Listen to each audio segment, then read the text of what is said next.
ഞാൻ SP ആയിട്ടിരുന്നു. അപ്പോൾ DYSP റാങ്കിൽ വർക്ക് ചെയ്തിട്ടുള്ള ഒരാൾ തന്നെ എന്നോട് ഇതുപോലെ നിരന്തരം ഇങ്ങനെ വന്ന് സാധാരണ SI ആയിട്ട് കയറി DYSP ആള് IPS കാരിയായ ഓഫീസറോട് എന്നിട്ട് കേട്ടെ ഞാൻ കുറച്ച് ഫ്രീ ആയിട്ടാണല്ലോ എല്ലാവരും പെരുമാറുക. ഞാൻ അങ്ങനെ ഒരു സ്ട്രിക്റ്റ് ഡിസിപ്ലിനറി അല്ല. അപ്പോൾ ചിലപ്പോൾ നല്ലൊരു വർക്ക് ചെയ്തു എന്നുണ്ടെങ്കിൽ ഞാൻ തോളിലൊക്കെ തട്ടിയിട്ട് വെൽ ഡൺ എന്നൊക്കെ പറയാറുണ്ടായിരുന്നു. സോ അത് ഇനി തെറ്റിദ്ധരിച്ചുകൊണ്ടാണോ എന്നറിയില്ല.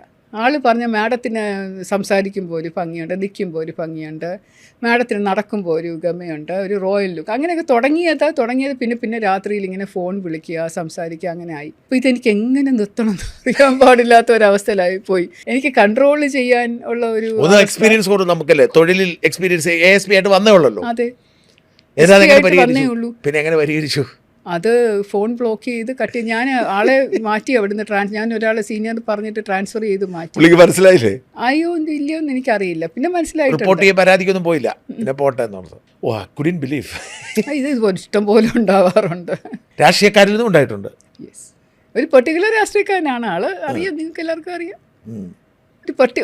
എല്ലാവരും അല്ല, ഒരു പെർട്ടിക്കുലർ രാഷ്ട്രീയക്കാരൻ. അദ്ദേഹം വളരെ പവർഫുൾ ആയിട്ടിരുന്ന സമയത്ത് ആളെല്ലാവരെയും ഇതുപോലെയാണ് പെരുമാറിയിട്ടുള്ളത്. അതുപോലെ എന്നോടും പെരുമാറി. പേര് പറയാൻ ആഗ്രഹിക്കുന്നില്ല.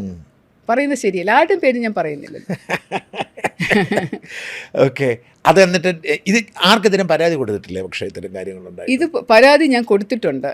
ഞാൻ അസോസിയേഷനിലും പോലീസ് അസോസിയേഷനിലും മറ്റേ സീനിയർ ലെവലിലും DGPക്കും ഒക്കെ പരാതി കൊടുത്തിട്ടുണ്ട്. പക്ഷേ ഇതൊന്നും അവർക്ക് ഇതൊക്കെ പോലീസിൻ്റെ ഒരു പ്രതിച്ഛായയ്ക്ക് കളങ്കം തട്ടുന്ന കാര്യമാണല്ലോ.